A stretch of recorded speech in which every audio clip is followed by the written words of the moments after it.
ಮಾಜಿ DCM doctor G Parameshwar 1993ರಲ್ಲಿ ನನಗೆ ವೈದ್ಯಕೀಯ ಸೀಟ್ ನೀಡಿ ಶಿಕ್ಷಣಕ್ಕೆ ಸಹಾಯಹಸ್ತ ನೀಡಿದರು. 2013ರಲ್ಲಿ ನಾನು ಚಿಕ್ಕಬಳ್ಳಾಪುರ ಕ್ಷೇತ್ರದ ಶಾಸಕನಾಗಲು ಪ್ರಮುಖ ಕಾರಣವೇ ಡಾಕ್ಟರ್ ಜಿ ಪರಮೇಶ್ವರ್. ಕರ್ನಾಟಕದ ಮುತ್ಸದ್ದಿ ನಾಯಕರ ರಾಜಕೀಯ ಜೀವನವೇ ನನ್ನ ಕೆಲಸಕ್ಕೆ ಪ್ರಮುಖ ಆದರ್ಶ. 2023ಕ್ಕೆ ಕೊರಟಗೆರೆ ಕ್ಷೇತ್ರದ ಆರೋಗ್ಯ ವಿಭಾಗಕ್ಕೆ ವಿಶೇಷ ಅನುದಾನ ನೀಡುತ್ತೇನೆ ಎಂದು ಆರೋಗ್ಯ ಸಚಿವ ಡಾಕ್ಟರ್ ಸುಧಾಕರ್ ಭರವಸೆ ನೀಡಿದರು. ಕೊರಟಗೆರೆ ತಾಲೂಕಿನ ದೊಡ್ಡಸಾಗ್ಗೆರೆ, ತೋವಿನಕೆರೆ, ಬುಕ್ಕಾಪಟ್ಟಣದಲ್ಲಿ ಆರೋಗ್ಯ ಮತ್ತು ಕುಟುಂಬ ಕಲ್ಯಾಣ ಇಲಾಖೆಯಿಂದ ಏರ್ಪಡಿಸಲಾಗಿದ್ದ 5 ಕೋಟಿ ರೂಪಾಯಿ ವೆಚ್ಚದ ಪ್ರಾಥಮಿಕ ಆರೋಗ್ಯ ಕೇಂದ್ರಗಳ ನೂತನ ಕಟ್ಟಡದ ಉದ್ಘಾಟನೆ ಹಾಗೂ 12 ಕೋಟಿ 50 ಲಕ್ಷ ರೂಪಾಯಿ ವೆಚ್ಚದ ತೋವಿನಕೆರೆ ಸಮುದಾಯ ಆರೋಗ್ಯ ಕೇಂದ್ರದ ನೂತನ ಕಟ್ಟಡದ ಶಂಕುಸ್ಥಾಪನಾ ಸಮಾರಂಭವನ್ನು ಉದ್ಘಾಟಿಸಿ ಮಾತನಾಡಿದರು. ಕೊರಟಗೆರೆ ಶಾಸಕ ಡಾಕ್ಟರ್ ಜಿ ಪರಮೇಶ್ವರ್ ಮಾತನಾಡಿ, ಆರೋಗ್ಯ ಸಚಿವ ಡಾಕ್ಟರ್ ಸುಧಾಕರ್ ಮತ್ತು ನನ್ನ ನಡುವೆ ತಂದೆ ಮಗನ ಸಂಬಂಧವಿದೆ. ಅವರ ಅಭಿಮತಕ್ಕೆ ನಾನು ಆಭಾರಿಯಾಗಿದ್ದೇನೆ. ಕೊರಟಗೆರೆ ಸಾರ್ವಜನಿಕ ಆಸ್ಪತ್ರೆಗೆ ವೈದ್ಯಕೀಯ ತಂಡ ಮತ್ತು ಸಿಬ್ಬಂದಿಗಳನ್ನು ಕೊಟ್ಟರೆ ನೀವೇ ನನ್ನ ಕ್ಷೇತ್ರದ ನಿಜವಾದ ದೇವರು ಎಂದು ತಿಳಿಸಿದರು. ದೊಡ್ಡಸಾಗ್ಗೆರೆ ಪ್ರಾಥಮಿಕ ಆರೋಗ್ಯ ಕೇಂದ್ರದ ಉದ್ಘಾಟನೆಯ ವೇಳೆ ಕಾಂಗ್ರೆಸ್ ಕಾರ್ಯಕರ್ತರು ಜೈ ಹನುಮಾನ್ ಎಂದು ಜೈಕಾರ ಕೂಗಿದರೆ, ಬಿಜೆಪಿ ಕಾರ್ಯಕರ್ತರು ನರೇಂದ್ರ ಮೋದಿ ಮತ್ತು ಜೈ ಶ್ರೀರಾಮ್ ಎಂದು ಘೋಷಣೆ ಕೂಗಿದರು. ಇದೇ ಸಂದರ್ಭದಲ್ಲಿ ಸಮಾರಂಭದ ಉದ್ಘಾಟನೆಗೆ ಆಗಮಿಸಿದ ಆರೋಗ್ಯ ಸಚಿವ ಡಾಕ್ಟರ್ ಸುಧಾಕರ್ ಮಾಜಿ ಡಿಸಿಎಂ ಡಾಕ್ಟರ್ ಜಿ ಪರಮೇಶ್ವರ್ ಕಾಲಿಗೆ ನಮಸ್ಕರಿಸಿ ಆಶೀರ್ವಾದ ಪಡೆದರು. ಮಾಜಿ ಡಿಸಿಎಂ ಡಾಕ್ಟರ್ ಜಿ ಪರಮೇಶ್ವರ್ ಕೇಳಿದ ಎಲ್ಲ ಬೇಡಿಕೆಯನ್ನು ತ್ವರಿತವಾಗಿ ಪೂರೈಸುತ್ತೇನೆ ಎಂದು ಆರೋಗ್ಯ ಸಚಿವ ಡಾಕ್ಟರ್ ಸುಧಾಕರ್ ಭರವಸೆ ನೀಡಿದರು. ಮಾಜಿ ಸಚಿವ ಕೊರಟಗೆರೆ ಸಿ ವೀರಣ್ಣ ಮಾತಾಡಿ, ಬುಕ್ಕಾಪಟ್ಟಣದ ಬಡಜನರ ಬಹುದಿನದ ಆಸ್ಪತ್ರೆಯ ಬೇಡಿಕೆಯು ಈಗ ನನಸಾಗಿದೆ. ವೈದ್ಯಕೀಯ ಸೇವೆಗೆ ಮತ್ತೊಂದು ಹೆಸರೇ ಡಾಕ್ಟರ್ ಜಿ ಪರಮೇಶ್ವರ್. ಬಿಜೆಪಿ ಪಕ್ಷದ ಆರೋಗ್ಯ ಸಚಿವರೇ ಪರಮೇಶ್ ಅವರನ್ನು ಮೆಚ್ಚಿ ಹಾಡಿ ಹೊಗಳಿರುವುದು ಪ್ರಮುಖ ಸಾಕ್ಷಿ ಅಲ್ಲವೇ? 2023ಕ್ಕೆ ಮತ್ತೆ ಕೊರಟಗೆರೆ ಕ್ಷೇತ್ರದಿಂದ ಪರಮೇಶ್ವರ್ಗೆ ಪೂರ್ಣ ಬೆಂಬಲ ಇರಲಿ ಎಂದು ಹಾರೈಸುವೆ ಎಂದು ತಿಳಿಸಿದರು. ವರದಿ ಮಂಜುಸ್ವಾಮಿ MN.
ಸಚಿವರಾದಂತಹ ಸನ್ಮಾನವಿ ಸಿ ವೀರಣ್ಣನವರು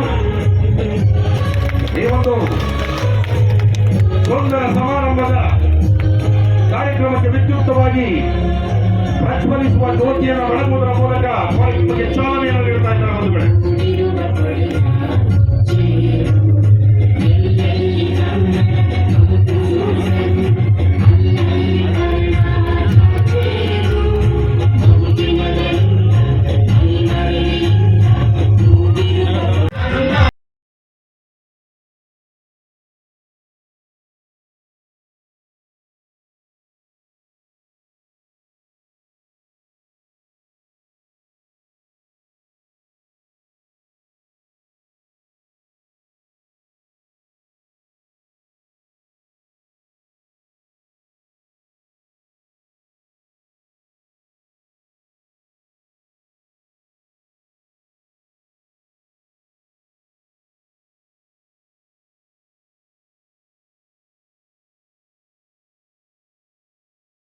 ಇವತ್ತು ಆ ಸವಾಲು ಬಂದಂತ ಸಂದರ್ಭದಲ್ಲಿ ಜೊತೆಗೆ ಇವತ್ತು ಆರೋಗ್ಯ ಸಚಿವರಾಗಿ ಕೆಲಸ ಮಾಡ್ತಕ್ಕಂಥ ರೀತಿ ನೀತಿಗಳ ಬಗ್ಗೆ ನಮಗೆಲ್ಲರಿಗೂ ಕೂಡ ಪ್ರಶಂಸೆ ಇದೆ ಅಂತೇಳಿ ನಾನು ಈ ಸಂದರ್ಭದಲ್ಲಿ ಹೇಳ್ತೇನೆ.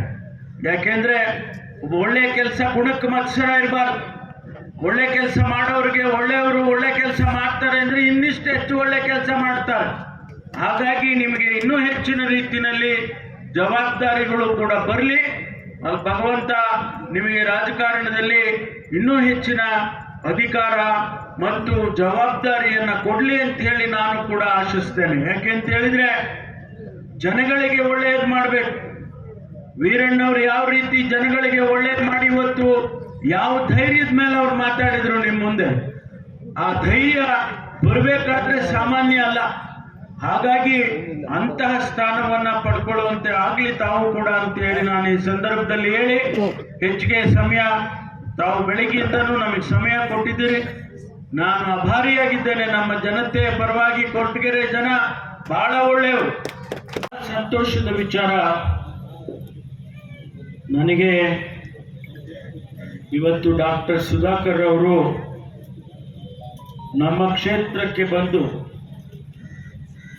2 ಆಸ್ಪತ್ರೆಗಳನ್ನು ಉದ್ಘಾಟನೆ ಮಾಡಿಕೊಟ್ಟಿದ್ದಾರೆ. ಅವರಿಗೆ ಇವತ್ತಿನ ಸಂದರ್ಭದಲ್ಲಿ ಬರೋಂಗೆ ಇಲ್ಲ ಅವರು. ಯಾಕೆ ಅಂತ ಹೇಳಿದ್ರೆ ಕೋವಿಡ್ನ ಅಲೆ ಪ್ರಾರಂಭ ಆಗ್ತಾ ಇದೆ. ಅದರಲ್ಲೂ ಇದು ಬಹಳ ಈಗ ಬರ್ತಕ್ಕಂಥ ಕೋವಿಡ್ ಬಹಳ ಡೇಂಜರಸ್ ಅಂತಕ್ಕಂಥ ಮಾತುಗಳನ್ನ ಈಗಾಗಲೇ ಆಡ್ತಾ ಇದ್ದಾರೆ. ಕೇಂದ್ರ ಸರ್ಕಾರ ಈಗಾಗಲೇ ನಮಗೆಲ್ಲರಿಗೂ ಸೂಚನೆಯನ್ನು ಕೊಟ್ಟಿದೆ, ಪ್ರತಿ ರಾಜ್ಯಗಳಿಗೂ ಸೂಚನೆ ಕೊಟ್ಟಿದೆ. ಈಗ ತಾನೇ ಮಾನ್ಯ ಸಚಿವರು ಅಲ್ಲಿ ಊಟ ಮಾಡುವಾಗ ಅವ್ರಿಗೆ ಮೆಸೇಜ್ ಬಂತು, ಇಂಟರ್ನ್ಯಾಷನಲ್ ಏರ್ಪೋರ್ಟ್ನಲ್ಲಿ ಯಾರೇ ಬಂದರೂ ಕೂಡ ಅವರಿಗೆ PCR ಟೆಸ್ಟ್ ಮಾಡದೆ ಒಳಗಡೆ ಬಿಡಬೇಡಿ ಅಂತ ಹೇಳಿ ಅವರಿಗೆ ಕೇಂದ್ರದಿಂದ ಮೆಸೇಜ್ ಬಂತು. ಅಂತಹ ಸಂದರ್ಭ ಇದ್ರೂ ಕೂಡ ನಮ್ಮ ಕ್ಷೇತ್ರಕ್ಕೆ ಬಂದು 2 ಆಸ್ಪತ್ರೆಗಳನ್ನು ಉದ್ಘಾಟನೆ ಮಾಡಿಕೊಟ್ಟಿದ್ದಾರೆ. ಒಂದು ಆಸ್ಪತ್ರೆಯನ್ನ ಮೇಲ್ದರ್ಜೆಗೆ ಏರಿಸುವಂತ ಸುಮಾರು 12.5 ಕೋಟಿ ರೂಪಾಯಿ ಆಸ್ಪತ್ರೆಗೆ ತೋವಿನಕೆರೆಯಲ್ಲಿ ಅಡಿಗಲ್ ಹಾಕಿಕೊಟ್ಟಿದ್ದಾರೆ. ನಮ್ಮ ತಾಲೂಕಿನ ಆಸ್ಪತ್ರೆ ಕೇವಲ 50 ಬೆಡ್ಡಿನಲ್ಲಿ ಇರ್ತಕ್ಕಂಥ ಆಸ್ಪತ್ರೆಯನ್ನ 100 ಬೆಡ್ ಮಾಡಿಕೊಡ್ತೀನಿ ಅಂತೇಳಿ ನಮಗೆ ಆಶ್ವಾಸನೆ ಕೊಟ್ಟಿದ್ದಾರೆ. ಕೋಳಾಲ ಆಸ್ಪತ್ರೆಯನ್ನ ಮೇಲ್ದರ್ಜೆಗೆ ಏರಿಸಿಕೊಡ್ತಕ್ಕಂಥ ಕ್ರಮವನ್ನು ತೆಗೆದುಕೊಳ್ತೇನೆ ಅಂತೇಳಿ ನಮಗೆ ಆಶ್ವಾಸನೆಯನ್ನು ಕೊಟ್ಟಿದ್ದಾರೆ. ಸ್ವಾಮಿ, ನಿಮಗೆ ನಾವು ಎಷ್ಟು ಆಭಾರಿಯಾಗಿದ್ರೂ ಕೂಡ ಸಾಲುತ್ತೆ. ಯಾಕೆ ಅಂತ ಹೇಳಿದ್ರೆ ಇವತ್ತಿನ ಈ ಆರೋಗ್ಯ ಕ್ಷೇತ್ರ ಬಹಳ ಪ್ರಾಮುಖ್ಯವಾಗಿರ್ತಕ್ಕಂಥ ಕ್ಷೇತ್ರ. ನಾವೆಲ್ಲ ಮಂತ್ರಿಗಳಾಗೋದಕ್ಕೆ ವೀರಣ್ಣವ್ರಿಗೆ ಗೊತ್ತಿದೆ ಚೆನ್ನಾಗಿ. ಒಳ್ಳೊಳ್ಳೆ ಖಾತೆ ಸಿಗಬೇಕು ಅಂತ ಹೇಳಿ ರೆವಿನ್ಯೂ ಖಾತೆ ಸಿಗಬೇಕು, ಪೊಲೀಸ್ ಖಾತೆ ಸಿಗಬೇಕು, PWD ಖಾತೆ ಸಿಗಬೇಕು ಅಂತ ಹೇಳಿ ಜನ ಮಂತ್ರಿ ಆಗುವಾಗ ಓಡಾಡೋದನ್ನು ಕೇಳಿದೀವಿ. ಆರೋಗ್ಯ ಖಾತೆ ಕೊಡ್ತೀವಿ ಅಂದ್ರೆ ಬೇಡ ಬೇಡ ಅಂತ ದೂರ ಹೋಗುವಂತದ್ದು ಪರಿಸ್ಥಿತಿ. ಆದ್ರೆ ಮುಂದಿನ ದಿನಗಳಲ್ಲಿ ಆರೋಗ್ಯ ಕ್ಷೇತ್ರಕ್ಕೂ ಆರೋಗ್ಯ ಖಾತೆಗೂ ಡಿಮ್ಯಾಂಡ್ ಬರಂಗ್ ಮಾಡಿದ್ದೀರಾ ನೀವು. ಯಾಕೆಂದ್ರೆ ಜನರ ಹತ್ತಿರ ಹೋಗುವಂತ ಇಲಾಖೆ, ಜನರ ಜೊತೆಯಲ್ಲಿ ಸ್ಪಂದಿಸುವಂತ ಇಲಾಖೆ, ಪ್ರೀತಿ ವಿಶ್ವಾಸವನ್ನ ಗಳಿಸ್ತಕ್ಕಂಥ ಇಲಾಖೆ. ಹಾಗಾಗಿ ಮುಂದಿನ ದಿನಗಳಲ್ಲಿ ಬಹುಶಃ ಆರೋಗ್ಯ ಸಚಿವರಾಗೋದಕ್ಕೂ ಕೂಡ ಕಾಂಪಿಟಿಷನ್ ಆಗಬಹುದು ಅಂತೇಳಿ ನನಗೆ ಅನ್ಸುತ್ತೆ. ತಾವು ನನ್ನ ಬಗ್ಗೆ ಬಹಳ ಅಭಿಮಾನದ ಆಗಲೇ ನಮಗೆ ನಾನು ಕೇಳಿದ್ದನ್ನೆಲ್ಲ ಕೊಟ್ಟಿದ್ದಾರೆ. ನಾನು ಏನೆಲ್ಲ ಕೇಳ್ಕೊಂಡು ಬಂದೆ ಅದನ್ನೆಲ್ಲವನ್ನು ಇವತ್ತು ಅಷ್ಟು ಅಂತ ಹೇಳಿಬಿಟ್ಟು ನಾನು ಇನ್ನೊಂದು ಎರಡವೇ. ಒಂದು, ನೀವು ರಾಜ್ಯದಲ್ಲಿ ಇವತ್ತು ನಮ್ಮ ಕ್ಲಿನಿಕ್ ಅಂತ ಮಾಡ್ತಾ ಇದ್ದೀರಿ. ಈಗಾಗಲೇ 150 ಆಗಿದೆ. 114 ನಮ್ಮ ಕ್ಲಿನಿಕ್. ಆ ನಮ್ಮ ಕ್ಲಿನಿಕ್ನಲ್ಲಿ ದಿನನಿತ್ಯ ನಾವು ಹೋಗಿ ಶುಗರ್ ಟೆಸ್ಟ್ ಮಾಡಿಸ್ಬೋದು, BP ಟೆಸ್ಟ್ ಮಾಡಿಸ್ಬೋದು. ಇಂತಹ ಟೆಸ್ಟ್ಗಳನ್ನು ತಕ್ಷಣ ಮಾಡಿಸ್ಕೊಳ್ಳೋದಕ್ಕೆ ಅವಕಾಶ ಇರ್ತಕ್ಕಂಥದ್ದು ನಮ್ಮ ಕ್ಲಿನಿಕ್ ಅಂತೇಳಿ. ಸ್ವಾಮಿ, ನಮ್ಮೂರಿಗೆ ಒಂದು ಕೊಟ್ಬಿಡಿ, ಹೊರಟಗೆರೆಗೆ ದಯಮಾಡಿ ಒಂದು ಕೊಡಿ. ಯಾಕೆಂದ್ರೆ ತುಮಕೂರಿಗೆ 7 ಕೊಟ್ಟಿದ್ದೀರ, 10 ಅಂದ್ರೆ 7 ಅರ್ಬನ್ನಿಗೆ ಕೊಟ್ಟಿದ್ದೀರಾ, 3 ಗ್ರಾಮಾಂತರ ಪ್ರದೇಶಕ್ಕೆ ಕೊಟ್ಟಿದ್ದೀರ. ನಿಮ್ಗೆ ಅದೇ ನೀವು ತಾಲೂಕಿಗೆ, ನೀವು ನಮ್ಮ ತಾಲೂಕು ಮರ್ತು ಕೊಟ್ಟಿದ್ದೀರ. ಅದಕ್ಕೆ ದಯವಿಟ್ಟು ನಮ್ಮ ತಾಲೂಕಿಗೆ ಒಂದು ಹೆಡ್ ಕ್ವಾರ್ಟರ್ಸ್ನಲ್ಲಿ ದಯವಿಟ್ಟು ಕೊಟ್ಬಿಡಿ ನಮ್ಮ ಕ್ಲಿನಿಕ್ಕು ಅಂತೇಳಿ ನಾನು ಮನವಿ ಮಾಡ್ತೀನಿ. ಇನ್ನೊಂದು, ನಮಗೆ ಮಕ್ಕಳು ಮತ್ತು ಮಹಿಳೆಯರು 50% ಮಹಿಳೆಯರು, ಆ ಮಹಿಳೆಯರಿಗಾಗಿ ಒಂದು ಮಕ್ಕಳು ಮತ್ತು ಮಹಿಳೆಯರ ಆಸ್ಪತ್ರೆಯನ್ನ ಅದನ್ನ ಮಹಿಳೆಯರಿಗೆ ಕ್ಲಿನಿಕ್ ಮಾಡಿ ಮಹಿಳೆಯರಿಗೆ ಒಂದು ಆಸ್ಪತ್ರೆ ಕೊಟ್ಬಿಡಿ ಅಂತ. ಯಾಕೆಂದ್ರೆ 4 ಎಕರೆ ಜಮೀನು ನಮ್ಮ ತಹಸೀಲ್ದಾರ್ ಎಲ್ಲ ಇದ್ರು ಇಲ್ವಾ, ಬಂದಿಲ್ಲ. 4 ಎಕರೆ ಜಮೀನು ಕೊಟ್ಟಿದ್ದೀವಿ ನಾವು, ಬಹಳ ಚೆನ್ನಾಗಿರೋ ಜಮೀನು ಕೊಟ್ಟಿದ್ದೀವಿ, ಫ್ಲಾಟ್ ಆಗಿ, ಎಕ್ದಮ್ ಫ್ಲಾಟ್. ನೀವೇನು ದುಡ್ಡು ಖರ್ಚು ಮಾಡ್ಬೇಕಾಗಿಲ್ಲ ಅಂತ ಒಳ್ಳೆ ಜಮೀನು ಕೊಟ್ಟಿದ್ದೀವಿ. ಅದಕ್ಕೊಂದು ಒಳ್ಳೇದೊಂದು ಆಸ್ಪತ್ರೆ ಕೊಟ್ಬಿಡಿ ಅಂತೇಳಿ ನಾನು ಮನವಿಯನ್ನು ಮಾಡ್ಕೊಳ್ತೇನೆ. ಮತ್ತು ಭಗವಂತ ನಿಮಗೆ, ನಾನು ಆಗಲೇ ಹೇಳಿದೆ, ಕ್ರಿಯಾಶೀಲ ಸಚಿವರು. ನಾವು ಸಾಮಾನ್ಯವಾಗಿ BJP-ಅವ್ರನ್ನ ಒಪ್ಪಲ್ಲ ಮೂರ್ತಿ, ಆದ್ರೆ ಒಬ್ಬ ಕ್ರಿಯಾಶೀಲ ಸಚಿವರು ಆ ಪಕ್ಷದ ಕೆಲಸ ಮಾಡ್ತಾರೆ ಅಂದ್ರೆ ಒಪ್ಕೋಬೇಕಲ್ವ? ಚಪ್ಪಳಿ ಹೊಡಿರಿ. ಪ್ರಾಥಮಿಕ ಆರೋಗ್ಯ ಕೇಂದ್ರದ ನೂತನ ಕಟ್ಟಡದ ಉದ್ಘಾಟನೆಯನ್ನ ಮಾಡಿ ಆರೋಗ್ಯ ಕ್ಷೇತ್ರದಲ್ಲಿ ಇರ್ತಕ್ಕಂಥ ಸವಾಲುಗಳ ಬಗ್ಗೆ ತಮ್ಮೆಲ್ಲರಿಗೂ ಪ್ರಸ್ತುತ ಸನ್ನಿವೇಶದ ಬಗ್ಗೆ ಪರಿಚಯ ಮಾಡಿಕೊಟ್ಟಂತ ನನ್ನ ಅತ್ಯಂತ ಆತ್ಮೀಯ ಗೆಳೆಯರು, ಈ ರಾಜ್ಯದ ಆರೋಗ್ಯ ಮತ್ತು ಕುಟುಂಬ ಕಲ್ಯಾಣ ಹಾಗೂ ವೈದ್ಯಕೀಯ ಕ್ರಿಯಾಶೀಲ ಸಚಿವರಾಗಿರ್ತಕ್ಕಂಥ ಸನ್ಮಾನ್ಯ ಡಾಕ್ಟರ್ ಸುಧಾಕರ್ ಅವರೇ, ನಮ್ಮೆಲ್ಲರಿಗೂ ಅತ್ಯಂತ ಪ್ರೀತಿಯ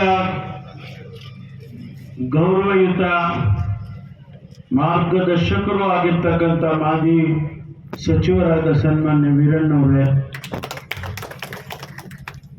ಇಲಾಖೆಯಲ್ಲಿ ಡಿವಿಷನಲ್ ಡೈರೆಕ್ಟರ್ ಅವರಾಗಿರ್ತಕ್ಕಂಥ ಮಾನ್ಯ ಡಾಕ್ಟರ್ ಮುರಳೀಕೃಷ್ಣ ಅವರೇ, ನಮ್ಮ ಜಿಲ್ಲೆಯ ಆರೋಗ್ಯ ಇಲಾಖೆಯ ಅಧಿಕಾರಿಗಳಾಗಿರ್ತಕ್ಕಂಥ ಮಾನ್ಯ ಮಂಜುನಾಥ್ ರವರೇ, ಡಾಕ್ಟರ್ ವೀಣಾ ಅವರೇ, ಹಾಗೂ ಗ್ರಾಮ ಪಂಚಾಯಿತಿ ಅಧ್ಯಕ್ಷರಾದ ಮಾನ್ಯ ಶಿವರಾಮಯ್ಯನವರೇ, ಮಾನ್ಯ ಗ್ರಾಮ ಪಂಚಾಯಿತಿ ಜಟ್ಟಿ ಅಗ್ರಹಾರ ಅಧ್ಯಕ್ಷರಾಗಿರ್ತಕ್ಕಂಥ ಶ್ರೀಮತಿ ರತ್ನಮ್ಮನವರೇ, ಉಪಾಧ್ಯಕ್ಷರಾದ ರಮಾಮಣಿ ಹರೀಶ್ ಅವರೇ, ಈ ಕಾರ್ಯಕ್ರಮದಲ್ಲಿ 28,000 ರೂಪಾಯಿ ಸಂಬಳ, ಆದರೆ ಏನು ಆ ಕುಟುಂಬ ಸಾಕ್ಸಕ್ ಕೂಡ ಆಗೋದಿಲ್ಲ. ಯಾವತ್ತೂ ಕೂಡ ಕೆಲಸ ಮಾಡ್ತಕ್ಕಂಥ ಡಾಕ್ಟ್ರು, ಅದು ಆಯುಷ್ ಡಾಕ್ಟ್ರು, ಹಳ್ಳಿಗೂ ಹೋಗ್ತಾರೆ, ಹಳ್ಳಿಗೂ ಹೋಗಿ ವಾರಕ್ಕೊಂದ್ಸರಿ ಹಳ್ಳಿ ಕ್ಯಾಂಪ್ ಮಾಡ್ತಾರೆ. ಬನ್ನಿ ಈ ಕಡೆ ಡಾಕ್ಟ್ರೇ. ಆದ್ರಿಂದ ಒಳ್ಳೆ ಅವರ ಮೂಲಕ ಈ ಆಯುಷ್ ಡಾಕ್ಟರ್ಗಳಿಗೆ ಏನಾದರೂ ಒಂದು ತಾವು ಯೋಜನೆಯನ್ನ ಮಾಡಿ ಕೊಡಬೇಕು ಹಾಗೆ ಅಂತೇಳಿ ನಾನು ಕೂಡ ವಿನಂತಿಯನ್ನ ತಮ್ಮಲ್ಲಿ ಮಾಡ್ತೇನೆ. ಯಾಕೆಂದ್ರೆ ನನಗೆ ಗೊತ್ತಿದೆ ಇದು ಕೇಂದ್ರ ಸರ್ಕಾರದ ಸ್ವಾಮ್ಯದಲ್ಲಿ ಆಗ್ತಕ್ಕಂಥದ್ದು. ರಾಜ್ಯ ಸರ್ಕಾರ ತಕ್ಷಣ ಏನು ತೀರ್ಮಾನ ತಗೊಳ್ಳೋಕ್ಕಾಗದೇ ಇರ್ಬೋದು, ಆದರೆ ಮುಂದಿನ ದಿನಗಳಲ್ಲಿ ಕೇಂದ್ರ ಸರ್ಕಾರದ ಮೇಲೆ ಒತ್ತಡ ಹಾಕಿ ನಮ್ಮ ಬೇರೆ ಡಾಕ್ಟರ್ಸ್ಗಳಿಗೂ ಕೂಡ ಯಾವ ರೀತಿ ಸವಲತ್ತಿದೆ ಅದನ್ನು ಮಾಡಬೇಕಾಗ್ತದೆ ಅಂತಕ್ಕಂಥ ಮಾತನ್ನು ಹೇಳಿ ಮತ್ತೊಂದು ಬಾರಿ ನಾನು ತಮಗೆ ಅಭಿನಂದನೆಯನ್ನು ಹೇಳ್ತೇನೆ. ಮತ್ತು ನಮ್ಮ ಕ್ಷೇತ್ರಕ್ಕೆ ಬಂದು ಇಷ್ಟೊಂದು ಸಮಯವನ್ನು ತಾವು ಕೊಟ್ಟಿದ್ದೀರಿ, ಅದಕ್ಕಾಗಿ ನಾವೆಲ್ಲರೂ ಆಭಾರಿಯಾಗಿದ್ದೇವೆ ಅಂತಕ್ಕಂಥ ಮಾತನ್ನು ಹೇಳಿ, ಪ್ರಯೋಜನ ಪಡ್ಕೋಬೇಕು ಅಂತಂದ್ರೆ ವರ್ಷ ವರ್ಷ ತಪಾಸಣೆಗೆ ನೀವು ಗುರಿ ಹಾಕ್ಬೇಕು. ನೀವು ಯಾರು ಕೂಡ ವರ್ಷ ವರ್ಷ ಹೋಗಿ ತಪಾಸಣೆ ಮಾಡಿಸ್ಕೊಳ್ಳೋದೇ ಇಲ್ಲ. ಯಾವಾಗ ನಮ್ಗೆ ನಿಜವಾಗಿಯೂ ತೊಂದರೆ ಬಂದ್ರೆ, ನಾನು ನೋಡಿದ್ದೀನಿ ಅನೇಕರಿಗೆ ಬಹಳ ಎದೆಯಲ್ಲಿ ಉರಿತ ಎದೆ ನೋವು ಬಂದ್ರೂ ಕೂಡ ಕೆಲವರು ಹಳ್ಳಿಗಾಡಿನಲ್ಲಿ ಅಮೃತಾಂಜನೋ ವಿಕ್ಸೋ ಬಳ್ಕೊಂಡು ಮಲ್ಕೊಂಡ್ ಬಿಡ್ತಾರೆ, ಇಲ್ಲ ಬಿಸಿನೀರು ಕುಡಿದು ಮಲಗಿಬಿಡ್ತಾರೆ. ಹಾಗಾಗಿ ಇವತ್ತು ವೈದ್ಯರು ಯಾಕಿದ್ದಾರೆ? ಇವತ್ತು ವಿಶ್ವ ಆರೋಗ್ಯ ಸಂಸ್ಥೆಯವರು 1,000 ಜನಸಂಖ್ಯೆಗೆ ಒಬ್ಬರು ಡಾಕ್ಟರ್ ಇರಬೇಕು ಅಂತ ಹೇಳಿದ್ರು. ನಮಗೆ 80ರಲ್ಲಿ 90ರ ದಶಕದಲ್ಲಿ 2000ರಲ್ಲಿ ಕೂಡ 1700 ಜನರಲ್ಲಿ ಒಂದು ಡಾಕ್ಟರ್ ಇದ್ರು. ಆದ್ರೆ ಇವತ್ತು ಕರ್ನಾಟಕದ ಪರಿಸ್ಥಿತಿಯಲ್ಲಿ ಆಯುಷ್ ವೈದ್ಯರನ್ನು ಸೇರ್ಕೊಂಡ್ರೆ ಕೇವಲ 700 ಜನರಿಗೆ ಒಂದು ವೈದ್ಯರು ಈ ಕರ್ನಾಟಕದಲ್ಲಿದ್ದಾರೆ. ಇವತ್ತು ಆಯುಷ್ ಅವ್ರನ್ನ ಬಿಟ್ಟು ಬರೀ ಅಲೋಪತಿಕ್ ಡಾಕ್ಟರ್ಗಳಾದ್ರೆ 950 ಜನಕ್ಕೆ ಒಬ್ಬ ವೈದ್ಯರಿದ್ದಾರೆ. ವೈದ್ಯರ ಕೊರತೆ ಇಲ್ಲ. ಇವತ್ತು ನಮ್ಮ ಆರೋಗ್ಯ ವ್ಯವಸ್ಥೆಗಳಿಗೆ ಕೊರತೆ ಇಲ್ಲ. ಗುಣಮಟ್ಟದಲ್ಲಿ ಸುಧಾರಣೆ ಆಗ್ಬೇಕು, ನಾನು ಒಪ್ಕೊಳ್ತೀನಿ. ಆದ್ರೆ ಬಹಳ ಮುಂದುವರೆದಿದೆ, ಬಹಳ ಬದಲಾವಣೆ ಆಗಿದೆ. ಕಣ್ಣಿಗೆ ಕಾಣಿಸುವಷ್ಟು ಬದಲಾವಣೆ ಕಳೆದ 2.5 ವರ್ಷ 3 ವರ್ಷಗಳಲ್ಲಿ ಆಗಿದೆ ಆರೋಗ್ಯ ಕ್ಷೇತ್ರದಲ್ಲಿ. ಅದಕ್ಕೆ ಕೋವಿಡ್ ಬಂದಂತ ಸಂದರ್ಭ ಕೂಡ ಒಂದು ಪ್ರಮುಖ ಕಾರಣ ಅಂತಾನೆ ಹೇಳ್ಬೋದು. ಹಾಗಾಗಿ ಇವತ್ತು ಮೂಲಭೂತ ಸೌಕರ್ಯಗಳನ್ನ ಹಿಂದೆ ಏನಿತ್ತು 5-6 ಪಟ್ಟು ಹೆಚ್ಚು ಮಾಡಿದ್ವಿ. ಕೇವಲ 4,000 ಹಾಸಿಗೆಗಳಿಗೆ ಆಕ್ಸಿಜನ್ ಅನ್ನ ಅಳವಡಿಸುತ್ತಿದ್ದಂತ ವ್ಯವಸ್ಥೆ ಇತ್ತು ಹಿಂದೆ. ಆದ್ರೆ ಇವತ್ತು 30,000 ಹಾಸಿಗೆಗಳಿಗೆ ಈ ರಾಜ್ಯದಲ್ಲಿ ಆಕ್ಸಿಜನ್ ಅನ್ನ ಅಳವಡಿಸಿರುವಂತ ಕೆಲಸ ಆಗಿದೆ. ತಾಲೂಕು ಆಸ್ಪತ್ರೆಯಲ್ಲಿ ಇವತ್ತು ICU ಬೆಡ್ಸ್ ಇದೆ, ಸಮುದಾಯದ ಚಿಕಿತ್ಸಾ ಕೇಂದ್ರದಲ್ಲಿದೆ, ಜಿಲ್ಲಾಸ್ಪತ್ರೆಗಳಲ್ಲಿದೆ, ವೈದ್ಯಕೀಯ ಕಾಲೇಜುಗಳಲ್ಲಿದೆ ಮತ್ತು PHC ಲೆವೆಲ್ಗೆ ಕೂಡ ಇವತ್ತು ಆಕ್ಸಿಜನ್ ಕಾನ್ಸಂಟ್ರೇಟರ್ಗಳನ್ನ ಕೊಟ್ಟಿದೆ. ಮತ್ತು ನಮ್ಮಲ್ಲಿ 2,000 ವೈದ್ಯರು ಪರ್ಮನೆಂಟ್ ನೇಮಕಾತಿ ಆಗಿದೆ. ಮತ್ತೆ ಇನ್ನ 3,000 ವೈದ್ಯರನ್ನ ಈ ವರ್ಷ ಕಂಪಲ್ಸರಿ ರೂರಲ್ ಪೋಸ್ಟಿಂಗ್ಸ್ ನ ಅಡಿಯಲ್ಲಿ ಅಲ್ಲಿ ಅವರನ್ನು ಕೂಡ ಗುತ್ತಿಗೆ ಆಧಾರದ ಮೇಲೆ ನೇಮಕ ಮಾಡ್ಕೊಂಡಿದ್ದೀವಿ. ಹೀಗೆ ಅನೇಕ ವ್ಯವಸ್ಥೆಗಳನ್ನ ಬಲಪಡಿಸುವಂತ ಕೆಲಸ ನಮ್ಮ ಸರ್ಕಾರ ಪ್ರಾಮಾಣಿಕವಾಗಿ ಮಾಡ್ತಾ ಇದೆ. ಇಲ್ಲಿ ಆರೋಗ್ಯ ಸಂಜೀವಿನಿ, ಇವತ್ತು ಸಂಜೀವಿನಿಯನ್ನ ನಮ್ಮ ಡಾಕ್ಟರ್ ಪರಮೇಶ್ವರ್ ಅವ್ರ ಜೊತೆಗೆ ಈ ಕ್ಷೇತ್ರದ ಜನರಿಗೆ ಸಂಜೀವಿನಿಯನ್ನ ಕೊಡ್ಲಿಕ್ಕೆ ಬಂದಿದ್ದೀವಿ ಅಂತ ಅನ್ಸುತ್ತೆ.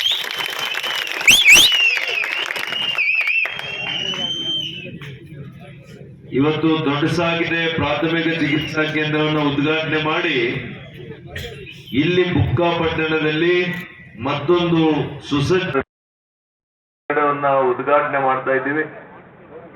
ಇದರ ಜೊತೆನೆ ತೋವಿನಕೆರೆಗೆ ಪ್ರಾಥಮಿಕ ಚಿಕಿತ್ಸಾ ಕೇಂದ್ರದಿಂದ ಸಮುದಾಯದ ಚಿಕಿತ್ಸಾ ಕೇಂದ್ರವನ್ನಾಗಿ ಮೇಲ್ದರ್ಜೆಗೇರಿಸುವಂತ ಕಾಮಗಾರಿಕೆಗೆ ಕೂಡ ಇಲ್ಲಿಂದಲೇ ಅದಕ್ಕೆ ಶಂಕುಸ್ಥಾಪನೆಯನ್ನು ಕೂಡ ನಾವು ಮಾಡ್ತಾ ಇದ್ದೇವೆ.